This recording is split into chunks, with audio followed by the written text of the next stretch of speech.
नमस्कार दोस्तों। आज हम कक्षा 7 का विषय विज्ञान का अध्याय 5 अम्ल, क्षार और लवण इसके बारे में जानेंगे कि अम्ल, क्षार और लवण क्या होता है। तो आइए जानते हैं।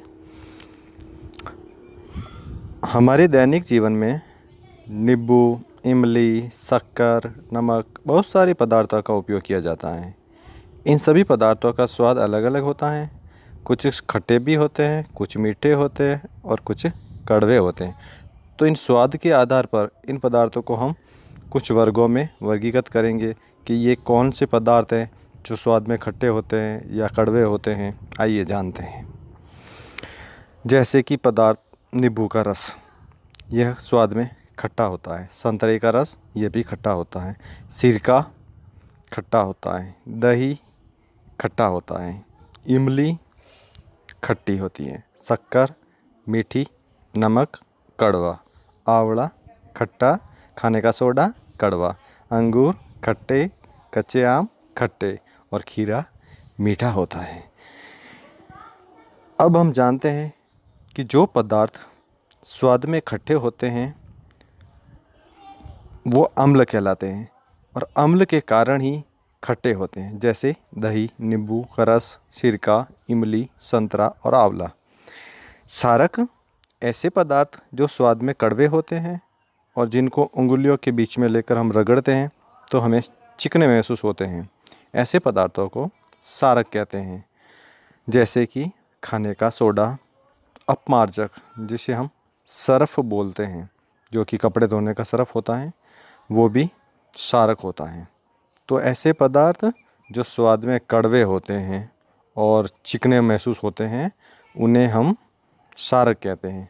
और अम्ल हमेशा स्वाद में खट्टे होते हैं, इसके कारण वो अम्ल कहलाते हैं। उनका स्वाद के कारण ही हम अंतर कर पाएंगे कि जो कड़वे होते हैं क्षारक, जो खट्टे होते हैं अम्ल होते हैं। अब इन अम्ल और क्षारीय पदार्थों का पता लगाने के लिए हम इनका परीक्षण करते हैं। तो परीक्षण के लिए जो पदार्थ उपयोग में लाया जाता है उसे हम सूचक कहते हैं।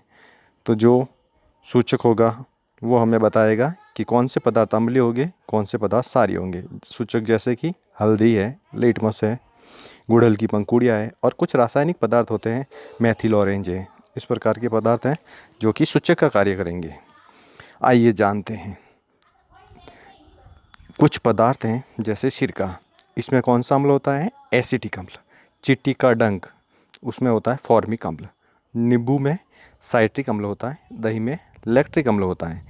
पालक में ऑक्जेलिक अम्ल होता है। तो आंवला में एस्कार्बिक अम्ल होता है। अंगूर और इमली में हमेशा टार्ट्रिक अम्ल पाया जाता है। इसी प्रकार कुछ क्षारक भी पाए जाते हैं जैसे चूने का पानी, इसमें कैल्शियम हाइड्रोक्साइड क्षारक पाया जाता है।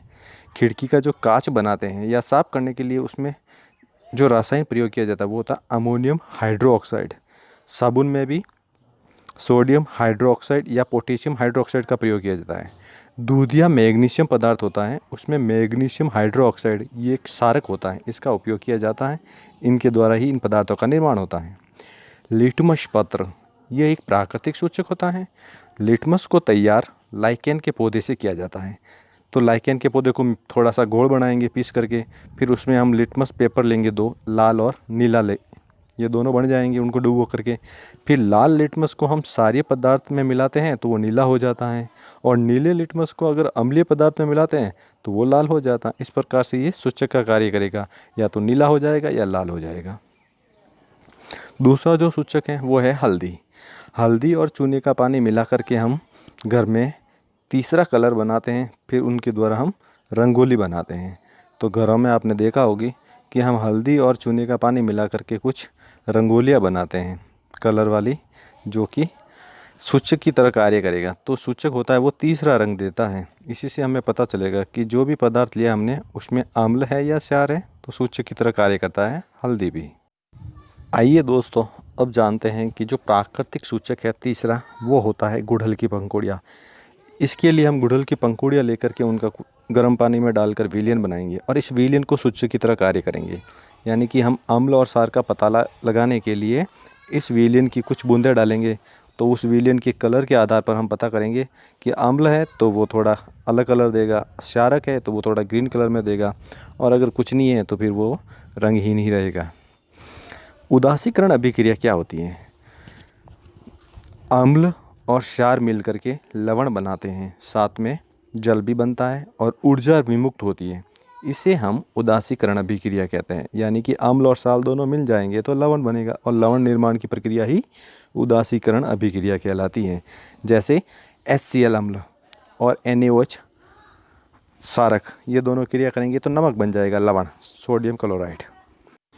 आइए दोस्तों, अब जानते हैं अम्ल वर्षा क्या होती है। क्या आप अम्ल वर्षा शब्द से परिचित हैं? आपने कभी अम्ल वर्षा के क्षतिपूर्ति प्रभाव के बारे में सुना होगा। जब वर्षा जल में अम्ल की मात्रा अत्यधिक हो जाती है तो वह अम्ल वर्षा कहलाती है। वर्षा जल में ये अम्ल कहाँ से आता है? देखो, जैसे वायुमंडल में कार्बन डाइऑक्साइड, सल्फर डाइऑक्साइड या नाइट्रोजन डाइऑक्साइड जैसी गैसें जल के साथ अभिक्रिया कर लेती हैं तो कार्बोक्सिलिक अम्ल, सल्फ्यूरिक अम्ल या नाइट्रिक अम्ल बनाती है, और ये सभी अम्ल अम्ल वर्षा के रूप में पृथ्वी पर आते हैं। तो भवनों को या ऐतिहासिक इमारतों को, पेड़ पौधों को, जंतुओं को क्षति पहुंचाते हैं। क्यों? अम्ल एक ज्वलनशील पदार्थ होता है, तो वो जैसे ही किसी चीज़ पर गिरता है या वस्तु पर गिरता है तो उसको वो नष्ट कर लेता है, यानी जला देता है, उस पर दाग पड़ जाते हैं, जिसे जैसे कि तेजाब होता है। तेजाब भी एक अम्ल होता है, तो इसके कारण इस प्रकार से वो वस्तु जल जाती है, उस पर काले दाग पड़ जाते हैं, जिससे वो खराब हो जाती है, क्षतिग्रस्त हो जाती है। तो ये अम्ल वर्षा बहुत ही नुकसानदायक होती है। इससे बचने के लिए हमें हवायु को शुद्ध रखना होगा। आइए हम अध्याय के सारांश में अब जानते हैं कि अम्ल स्वाद में खट्टे होते हैं, सामान्यतः क्षारकों को स्वाद कड़वा होता है और इनका स्पर्श भी साबुन जैसा होता है। अम्ल नीले लिटमस को लाल कर देते हैं तो क्षारक लाल लिटमस को वापस नीला कर देते हैं। ये पदार्थ जो न तो अम्लीय होते हैं और न ही क्षारीय होते हैं उन्हें हम उदासीन कहते हैं। जैसे पदार्थों के विलयन जो अम्लीय, क्षारीय और उदासीन विलयन से भिन्न रंग दर्शाते हैं वो सूचक कहलाते हैं। अम्ल और क्षारक एक दूसरे को उदासीकरण करके लवण बनाते हैं, और लवण अम्लीय, क्षारीय और उदासीन प्रकृति के हो सकते हैं। आज का अध्याय यही समाप्त होता है। अगला वीडियो पाने के लिए हमारे चैनल को सब्सक्राइब करें और लाइक करें। धन्यवाद।